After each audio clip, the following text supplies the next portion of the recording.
All right, let's get started.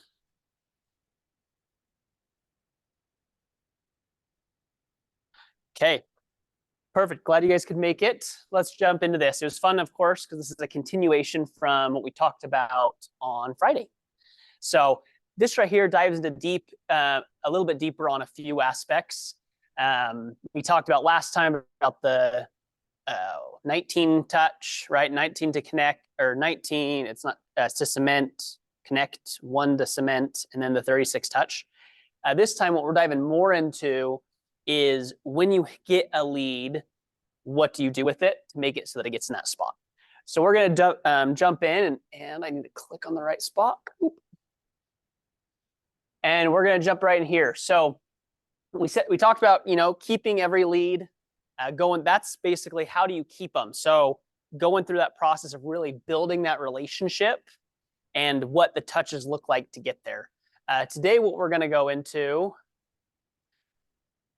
is the next part, which you just saw is following up with the lead. So let's dive into this right here. The first quote says, "The effort you give to converting leads must match the effort you give to generating them." Right? It's one of those things that I feel like a lot of people do have an imbalance on where their effort is. You'll, of course, very often hear Gary Keller talk about how prospecting is like your number one job, right? That right there is reaching out and going to people. The other side of the coin of that, though, is making sure to nurture them and build a relationship to really be able to actually make that work, because the money is in the follow-up. This is another thing that you'll hear all the time. So this right here is an awesome diagram you'll see of what the process looks like of taking care of a lead, right?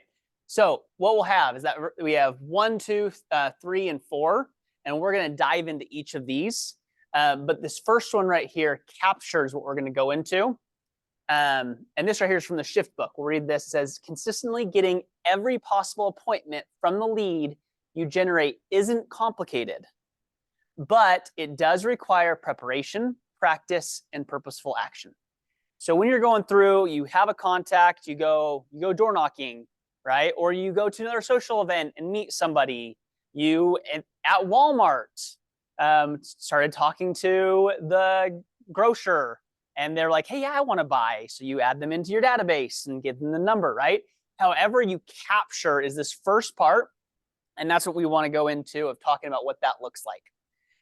There's 3 kinds of business. We've talked about this last time. You have varying degrees of where someone's going to be at on this process.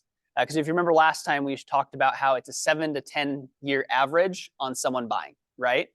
This right here, again, goes back to that. So were you on Zoom last time? Perfect. Just want to double check. What's your name? So I can. Dawson? Awesome. Okay. So we're going to go through this. So I want to kind of hear, and I probably should grab a mic again for you two. So just when someone's speaking. Because I want to go through and think about these 3. And I want you to tell me what you think they are or what you learned from last time on kind of what it is. So Dawson, I'm going to start with you.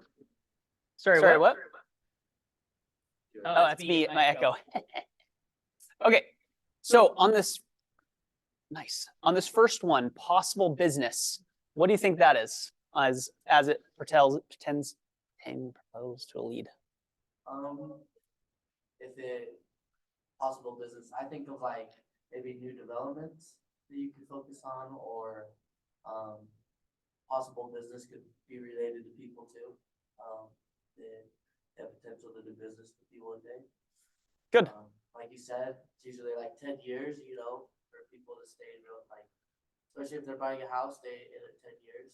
But possible business is just people that you keep around and continue to keep in touch with. Because down the road, they might be able to apply it. Perfect. Okay. Connor, what do you think probable business is?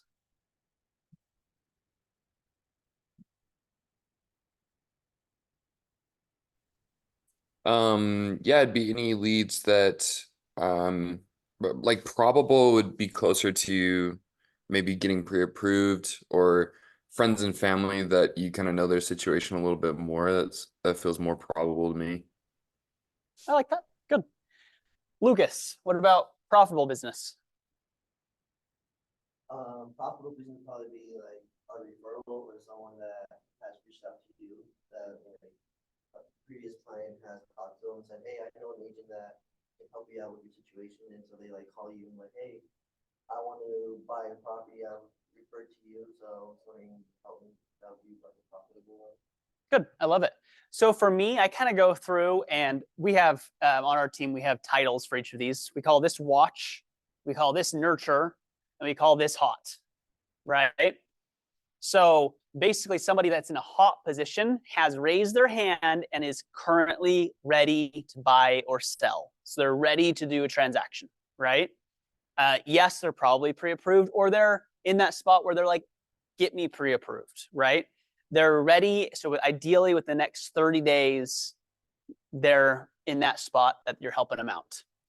Probable business is somebody that has definitely said, hey, I have the goal to do something. Or, you know, like you talked about, they're your family member and you know that they have that desire to go to that next step, right? Usually it's going to be 6 months-ish kind of a thing, maybe a year out, but there's somebody who that you know is going in that path and they're at the spot where they are getting ready to transact, right? Possible business is really anyone who has a pulse, who will most likely, you know, that you want to stay friends with, because there's somebody who might not right now be carrying, not in the right spot, but they are thinking about it and they are going down that road. Make sense? Okay, ahas on this.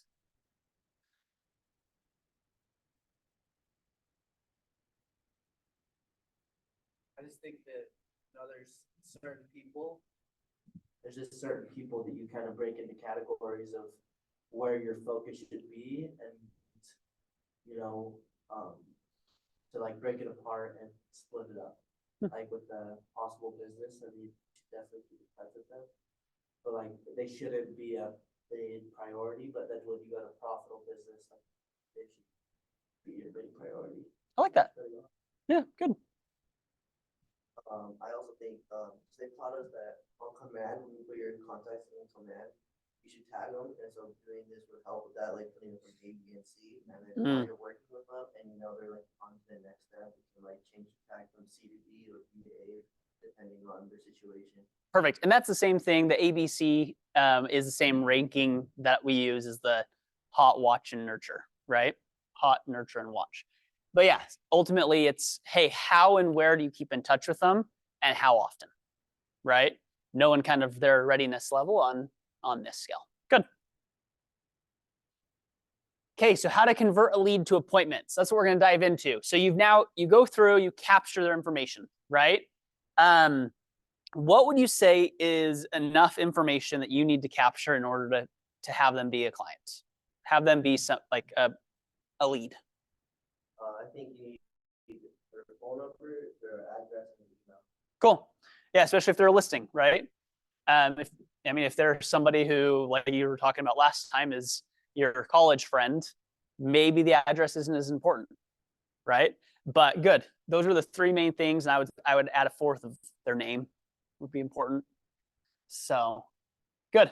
So we're collecting the minimum amount of valid contact information of the potential buyer or seller, right?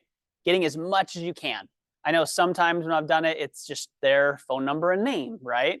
When it's just an email and name, that's really weird. I feel like that's a hard way to convert someone to really be in your side of things. So here's kind of some things that we want to go through. Conversation framework.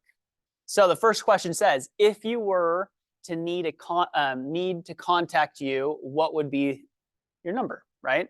Simple question. Most of us aren't too afraid to ask for someone's number, right? And I'm curious though, let's say, Lucas, you asked me for my number and I say, and said back to you, hey, well, why don't you just give me your business card?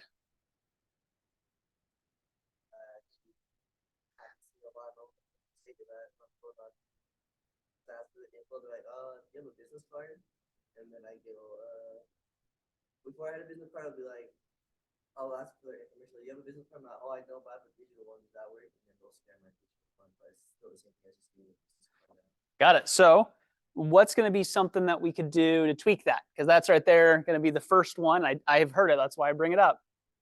What's going to be a way that you could get around that or get to really getting their phone number? Because I think you can go like, oh, I just ran out of business cards, but I can get your phone number. I can reach out to you. yeah, I personally don't have business cards. Well, I do. They're up in my drawer, but I don't ever bring them anywhere. They literally sit in my drawer and have dust on them, right? So whenever somebody asks me for a business card, I go, I actually don't do business cards. I've realized just over time that it's just been been a worthless piece of paper. So what's your phone number? And I'll text you my contact card right now, right? It's one way to then get their phone number in yours, so then you can now send them your full contacts. Yeah. They're not serious and don't say like they'll tell you straight up, like, I don't give out my number. Like, I'll take yours, but like I don't give out my number. Like some people say that, so it's good just to get to that point, because then you know, especially with door knocking, you know how to approach that. You know that they're not serious. Good. You can follow up days, be like, my last day in the area, I talked to you at the first week. But like I said, I'm only doing good. I'll love to do one for you. Good. Yeah. And ultimately that's going to be your main goal is getting enough information to have them added to your database and go through the process of building a relationship, right? And that's kind of where like this next one's a good one. So if I found exactly what you are looking for, how would I contact you? Right? So this would be for a buyer side. They mention X, Y, and Z. They're looking for this, right? Great. Hey, if I found exactly what you're looking for, how would be the best way that I can contact you? Puts them in that ballpark of saying, hey, yeah, oh, great. Well, here's my phone number, or oh, here's my email, right? Last one. If I found out that information found out that information you are wanting. Okay. If I found the information you are wanting, how would I get it to you? Right? So that's if you're going to the CMA or different things like that. These are definitely different ways to ask for their contact information. And sometimes you'll have to ask for it multiple times. Okay, so that right there is capture. This is a fundamental piece. And I'm surprised when I've been working with new agents in the past, how often people just skip over this step. Like, I had a great conversation, but they don't actually ever go for the capture, right? Because the capture is going to be what really gets it going in this pipeline in your systems that you're setting up to systematically be there for that person, right? Okay, the next one's connect. So you've gotten the contact. You know, hey, these guys right here really are breathing, or they're really looking to sell, or you now know a little bit of where they're at because you had that first conversation. The next big process is connect. And this is where we talked about the 19, right? The 19 to connect. So it's the 4, who remembers what was on there last time? 4 phone calls.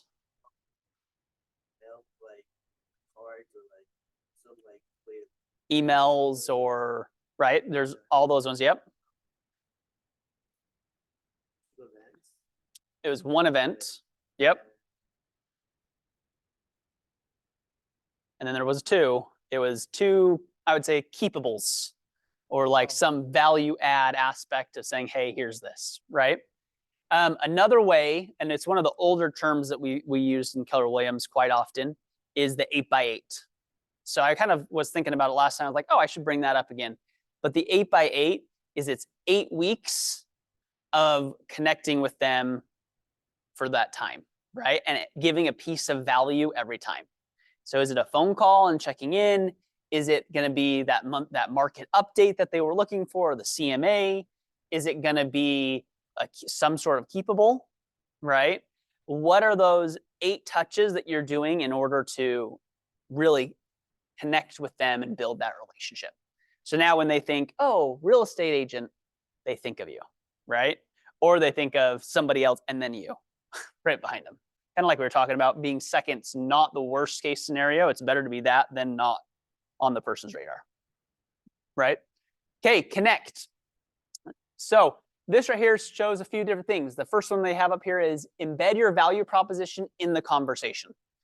Have you guys already gone through and dove into what your value proposition is?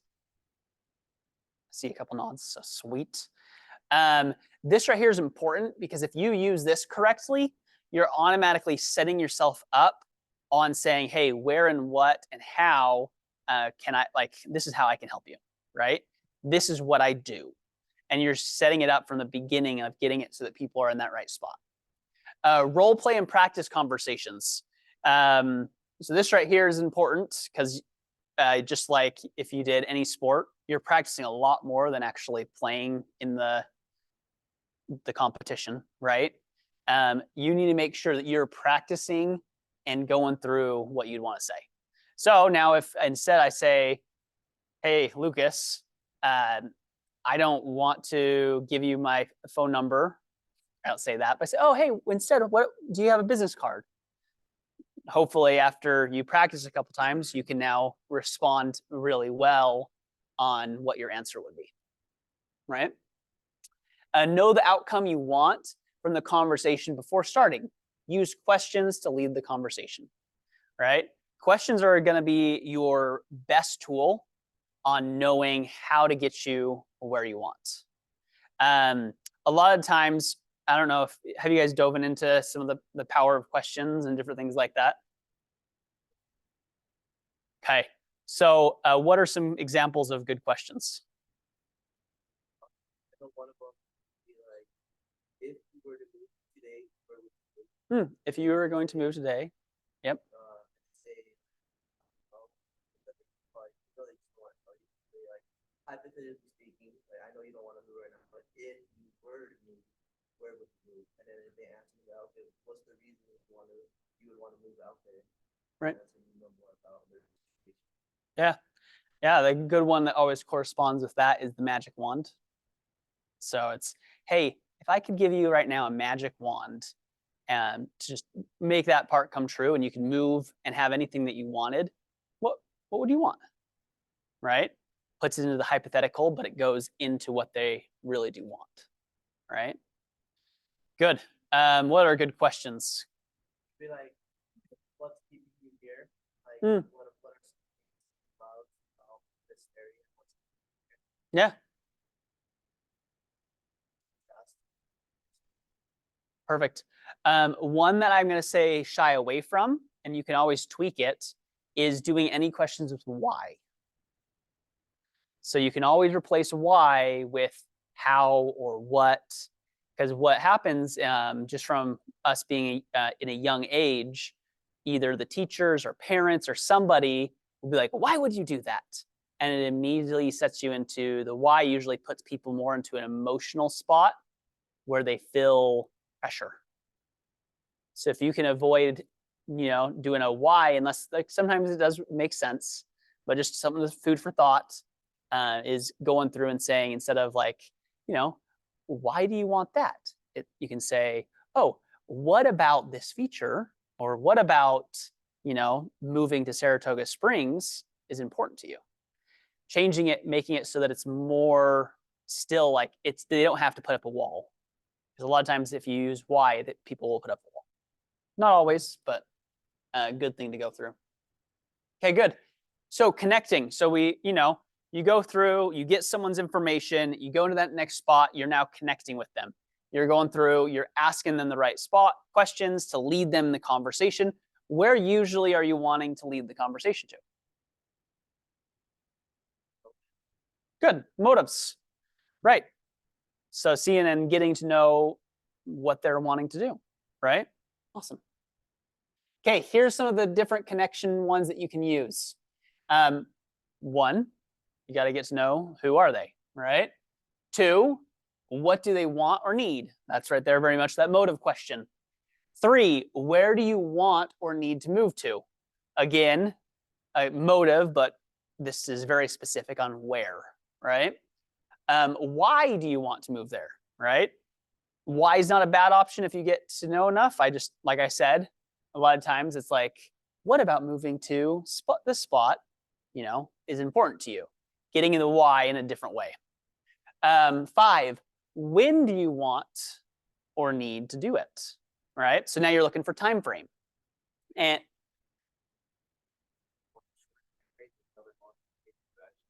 yeah, no, I agreed. So these are all very much around motive, right? And then the last one is, how do you plan to do it? Is seeing kind of where and what their plan is to make that happen. Because some people already have it there and they just don't want to tell you until you ask enough questions and know enough about what they're wanting, right? But these right here very much go into that conversation on how can you help and make them get to that right point, right mindset to be in a good spot, ready to move forward. Thoughts and questions on this?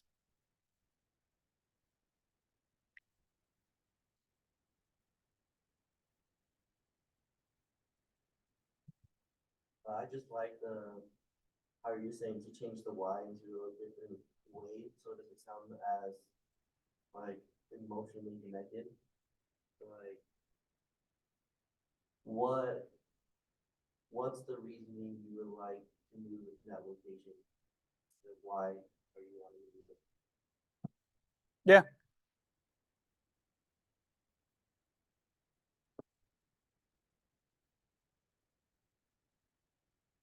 Good. All right, so we're going to go into the next part. So this right here, you've really started diving in. You figure out what their motive is. Usually at this time is where you have a few options. If we go back to the full chart, right, we can either say, great, we're going to go straight to this close because we know enough and they're ready, right? If they're more in that spot where they're like ready to act now and you've now gotten to know them enough, I would probably go straight to the close, like it says, 1, 2, 3. If it's somebody who is more in these first two, possible business, probable business, you're probably going to want to think, okay, what's the right steps next to cultivate them, right? To build even more of a relationship. I've connected with them.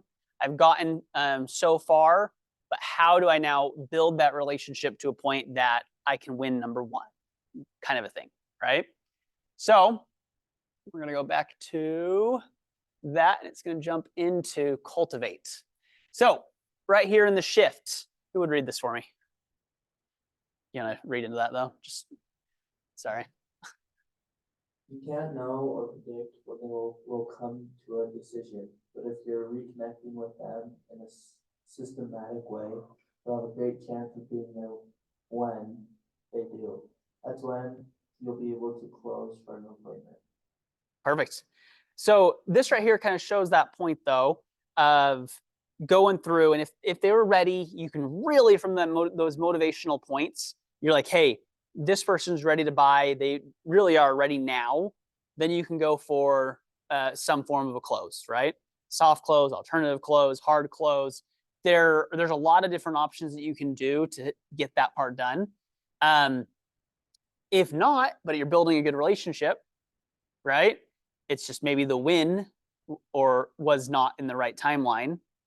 Then this is where 100% you're wanting to go to the 8x8 or the 19 to connect to then get them into your 36 touch so that you're systematically going through that process of keeping in touch and being able to help them out right when the time's right.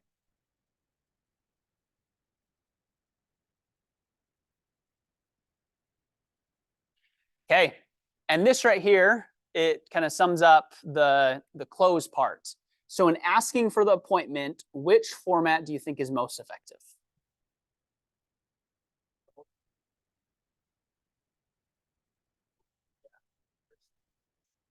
Okay. Yeah, in person for sure, right? It's again just going back to like the high, what's the highest form of communication, and definitely in person, face to face is going to give that because you have the body language aspect, you have a lot of other spots that are going to help you know what's going on, The phone call is definitely next after that. And honestly, in my opinion, text and email are the same, right? They're pretty close. There's benefits to both in some way or another, but those are the big things. So when you're going in the spot and you're going for the close, you just need to think, okay, if you are there right now in front of them, then you ask for it, right? You've gone through all those questions, you know really what they're wanting, and you ask and say, hey, great, blah, blah, blah, blah, blah. Like, depending on what the thing was, right? Either A, you're setting up an appointment to come back and give them the full CMA and list their house. Or are you wanting to set up and say, hey, let's go meet at, let's meet at my office and go through what the buyer process looks like to then really set you up. Or is the close literally just getting them pre-approved first? Hey, great. Sounds like the first step that we need to do towards getting you your house is getting you pre-approved. Let's right now go through and I'm going to do a group text with you and my lender to get it so that we can get this started for you. How does that sound? Right? There's a lot of different closes that you need to use throughout the whole way. One of the things that I talk about, and I've, depending on where the buyer or seller is that process of saying, hey, do I need to have steps in the closing process, or do I just need, is it like they're ready to sign the listing right there? You just need to know what and where that process is. Okay, this one right here, this is again from from Gary Keller. It says, in the end, if you can meet and have a good enough reason to meet, you will meet. And if they don't, they won't. And that's okay. You really don't care whether their answer ultimately is, because you're not getting people to do anything they don't want to do. You're just going to ask and respond until they agree that meeting with you makes sense or it doesn't. Right? Either way, you both win. So we know very much that one of Keller Williams' philosophies is win-win or no deal. This right here is basically a really good statement towards that, is when you're working with a buyer or seller or prospect or lead, your whole goal is to get to know them enough to figure out really what the win is and go that direction. Of course, if it fits at all within, hey, they're going to be buying or selling, your goal is to make it so that they choose you and go that direction. And that's where you can really have that win-win come out. Yeah. I actually really agree with this part. The other day, I was talking to another agent, and I was telling them, like, I don't want to force a CMA appointment with someone I'm door knocking, so then it doesn't feel like they actually have any interest in doing anything with real estate. So if you want to do a CMA appointment, then I'll be more than happy to. But if they say no, I'm not gonna keep pushing until they say yes to have a CMA appointment. And I've actually noticed that the CMA appointments I have gone to, that most people actually have had a thought of doing something with real estate in the future. So like the 3 appointments I've gone to, one of them has a sister that's renting out that wants to buy soon, and so they were seeing if I knew what I was doing, and then they're happy with the way that I did the CMA and stuff, so they're gonna refer her sister to me if she wants to buy in the next 2 months. And then the other 2 appointments were also people that are planning to downsize, and so the CMA appointment showed them how much value they have in their home, and then they were actually happy with my CMA. And so like, you know what, when we're ready, we're for sure gonna reach out to you, that we want to downsize soon, or our family members move out. And so not forcing the CMA appointment means that they actually do have a thought in their back of their head of planning to do something in the future. So if you're gonna force the CMA appointment, there's a high chance that they actually don't have any motives of doing anything. So might as well not force it if they don't want it. So Correct. No, I like that. And I think that a lot of times if they don't want to do a full-on CMA appointment, then you can always, after you've asked a few times and really know what their desire is, I think that the next best alternative is saying, hey, I totally understand. Let me just keep you in touch with what's going on in the market. Let me grab your email, because one of the things I like to do is give you a neighborhood research thing. And I'm doing that right now. If you're door knocking, I'm doing that right now for this area, right? But that's good. I like that. So my question for you then is kind of going back to all these things. 'Cause it sounds like you have a few people that you've put into cultivating, right? So now it's, and this is, you don't have to answer this, but going through what we've talked about, how are you going to make sure to be cultivating them systematically in order that they don't forget about you? Because saying those things are nice, but people forget. Yeah, so that's actually what I was telling you the other day, where I found out with Susie Love, she was telling that you can put them in a neighborhood nurture. And so I reached out to him again, like, hey, just so you know, I can put you in a neighborhood nurture so you know what's going on around your neighborhood. So when you are ready to sell, you can see like what's the market, how it's going in your neighborhood, so you know if the prices are still the same or your house is going up in value. And so they're like, oh yes, of course. So they gave me their emails, and so now I put them in a neighborhood Sweet. nurture. And so yeah, now I'm gonna keep planning on reaching out, keep in touch with them, and see like if they decide to do something in the future. But yeah. I love it. Good. And that's where I would still, the email's great. Now it's make sure you have the next step of you have a to do to follow up, right? At least quarterly if it's like going to be longer than a year. But if those people are like, hey, like they sounded maybe in 6 months or something, you probably should be reaching out at least every month or every 2 weeks or whatever. But you have to gauge that and start filling just so that you can make sure to continue to keep that relationship alive. Good. Okay, we already kind of jumped in this, but any other ahas from our Zoomies or anyone else here?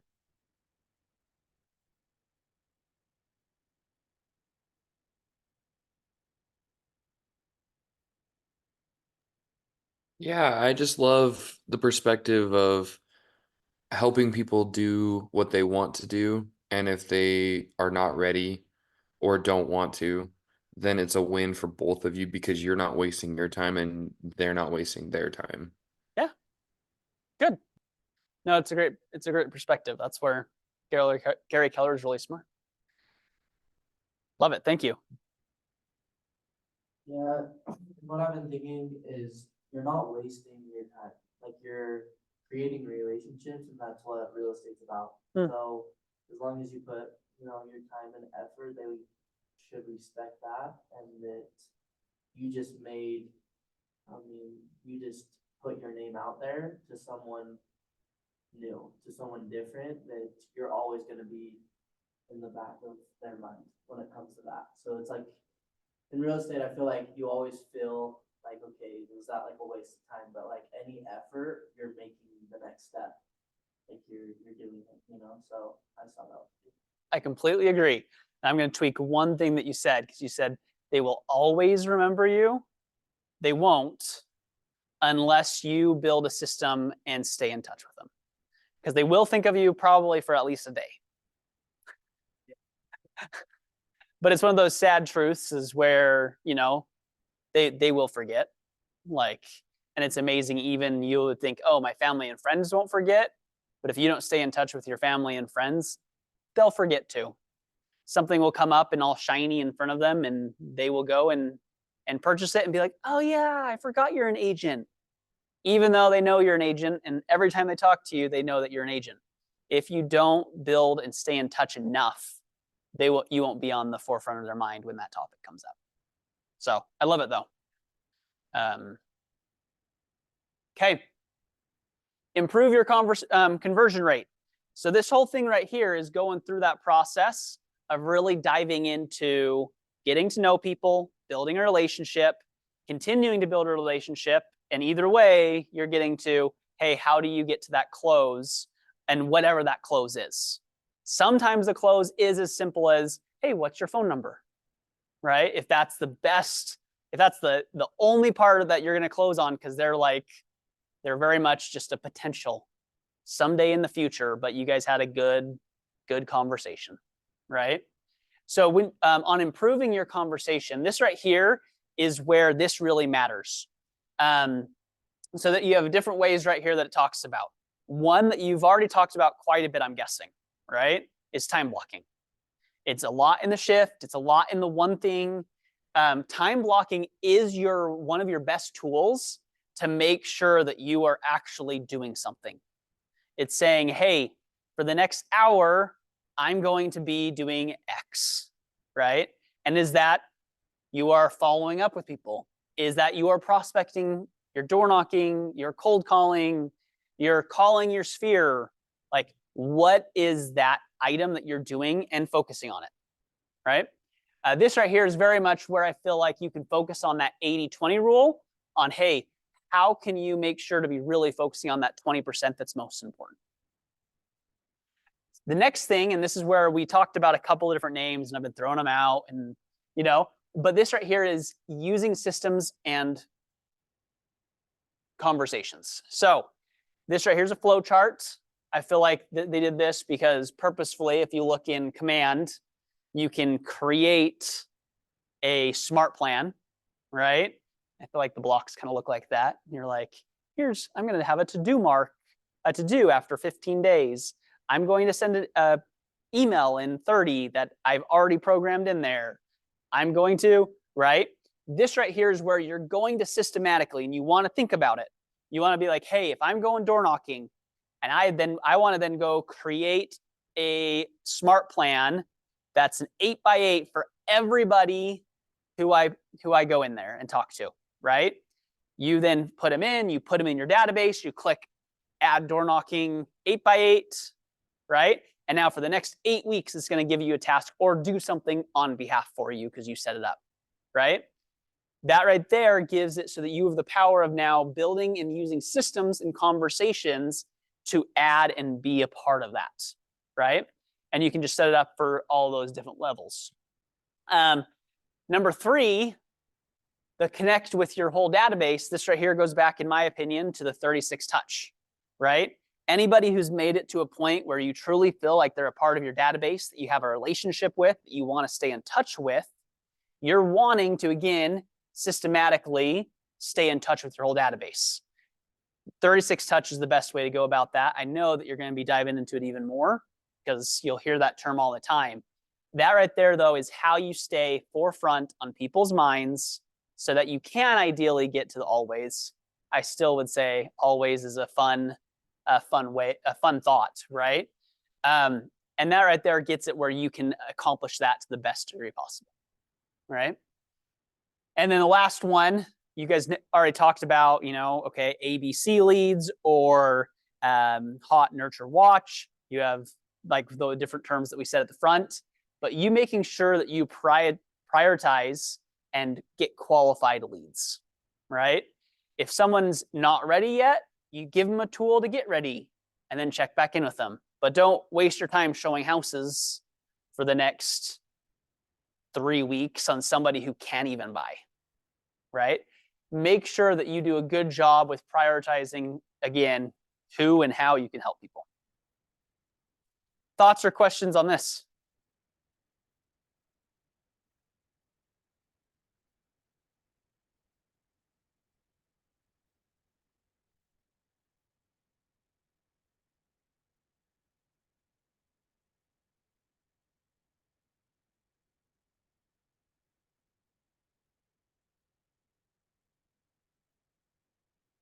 Okay, perfect.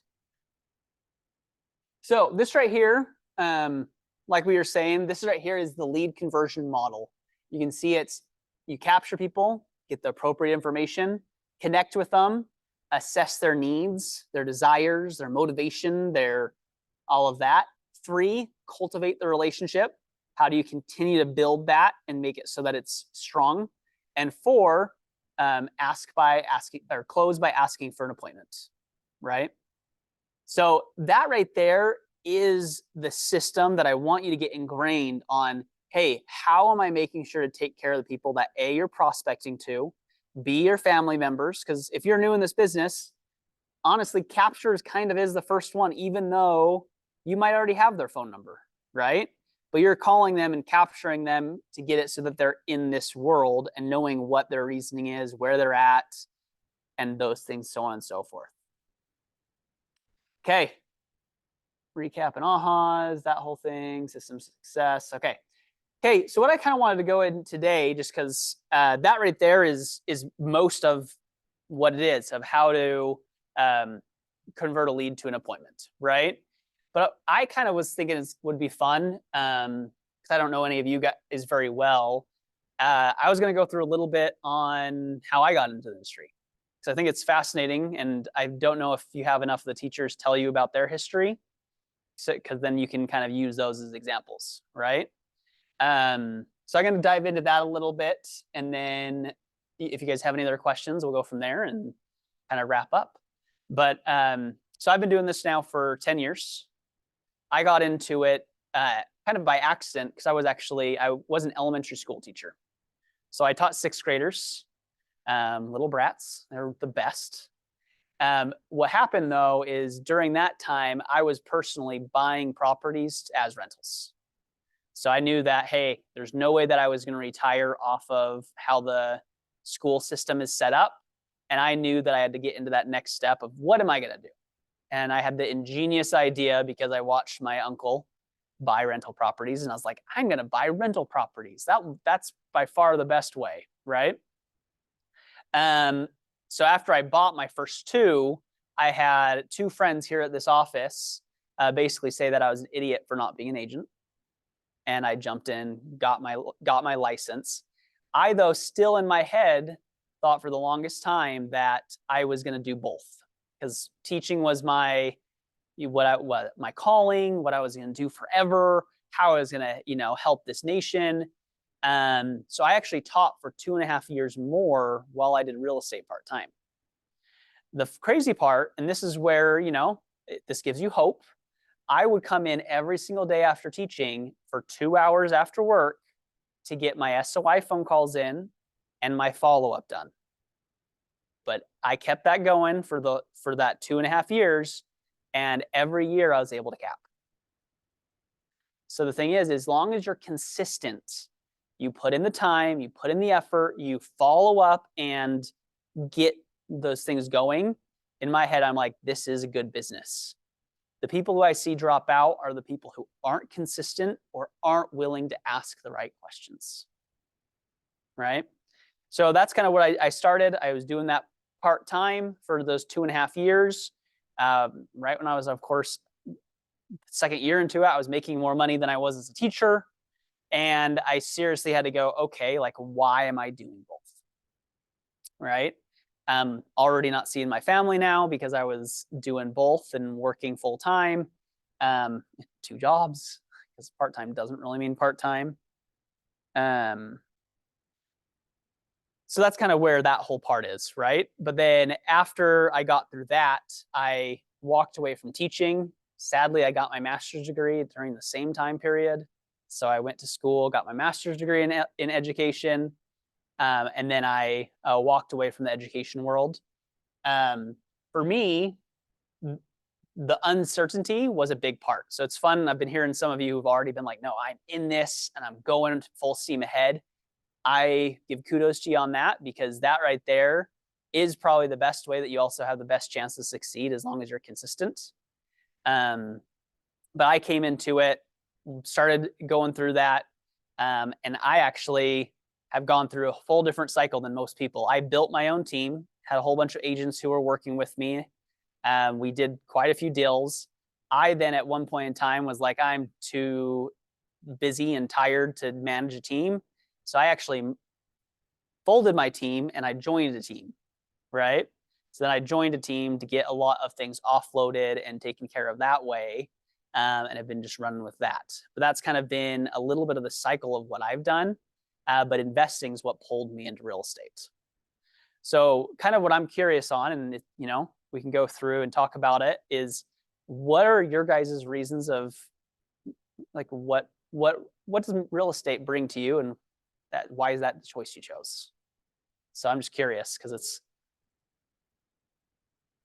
So I have a few reasons why. So I don't know if you knew my family from Uruguay, and so I'm the only one that was born here. And when my parents got divorced when I was 6, and my dad was building his own construction and house remodeling company, and me and my brother grew up with my mom, and she was like a single mother growing up with us too. And I just seen my dad help people remodel their homes and being happy with the position of making their house look better. And so I was like, you know what, I want to do something in that realm in the future, because my goal was always to make it pro in soccer, but it didn't work out. So I was like, you know what, I'm going into real estate, because another reason is because when we were growing up with my mom, she wanted to buy a home, and she was only qualified for like 200, 300,000. And the agent that was helping her out didn't give her the time of day or help her out to buy a home because she was only qualified for a small amount. And so she like gave up on trying to buy a home, and she like, there's no point in buying properties, like there's no benefits of it or anything. But then I see my dad from like he started going financially super well with his business, so he started investing in properties and renting them out and seeing I saw the benefits of doing it. And so I was telling my mom, like, Mom, you did do it. It's gonna help you out a lot in the long run. Like right now, it's gonna be hard, but if you keep doing it consistently, it's gonna help you out a lot. And she like doesn't understand it because of that one agent like years ago I didn't help her out. And so you know, I was like, you know what, I want to go into real estate and help people like be happy with the decision of buying real estate and seeing the benefits of it. And I seeing them being happy, like I seen them being happy with the decision of remodeling their homes from the dad's side of it, like the realm. And so you know what, I want to do that. I want to do real estate, and my other goal is I want to be financially free by 25 because just seeing my family like always working, and never having family time because how much time they've been working. I want to like grind right now until like I'm 25, 26, and then hopefully have enough money or like making passive income through like rental properties and stuff where I don't have to worry too much about working the entire time and spending more time with family. Cool. That's my reason. I love it. I kind of have a similar story like that. So my dad owns his own construction company, building custom houses. So I grew up with him my whole life doing that, building custom houses, working with him, mostly in the summers. But I just remember thinking to myself, it's like, I love houses. I love what goes into them. Like, I love seeing the final product. Like, I remember walking through my dad's house and going like, this is amazing. Like, so cool. And like, same thing, like see the smile on their faces. Like, it'd be super cool to like, to help people out in such like a big, you know, one of the biggest financial things that they'll ever do in their life. So I was like, with my dad already in the construction world and building custom homes, and I was like, I want to be an agent. And I know a lot of people close by me who are really successful with it. So that's what got me into real estate because I love houses and I love seeing the smile on people's faces. And I feel like I am a people person. Like I love being around people and interacting with them and creating relationships. So that's one thing that got me into real estate. And then also just the aspect of you're kind of your own boss. I like that too. I like, you know, being self-motivated to get out there and grind. And yeah, I just love how, you know, with real estate, you can be successful and how much work that you put into it. So that's another aspect of why I like it. Good. Connor or Erica?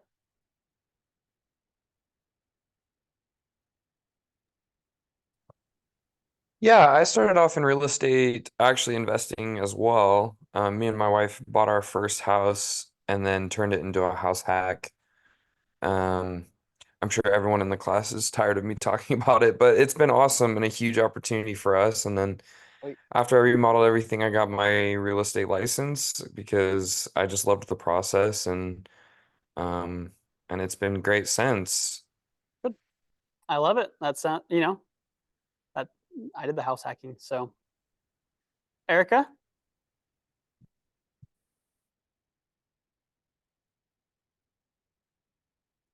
Okay.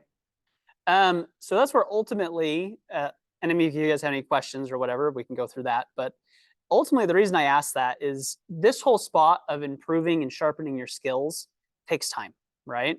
So a book I would recommend for the conversations, how to ask questions, all of that is what exactly do you say? Exactly what to say. Really, really good book. He's going to go through a whole bunch of different things that you can say and how that kind of comes about, right? And what, if you think about the psychology behind those questions of getting to that spot. So I would definitely go through that. I think that's a great book to start improving your language, your ability to get motivation, get the why, get the what, right? and understand more of what's going on, so that when you're working on this and you have your systems in place, that you're able to really grow and improve where you're at to improve your numbers. So, but yeah, any questions? I think that's the lesson for today. I know the rest of it is what you need to be doing next of your phone calls, and really diving into your phone calls, follow-ups, those kind of things.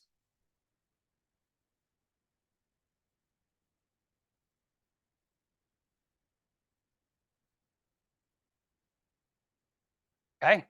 Well, it's fun. I've enjoyed teaching you guys. Hopefully you got some more good ahas and something else to implement. So thanks for coming.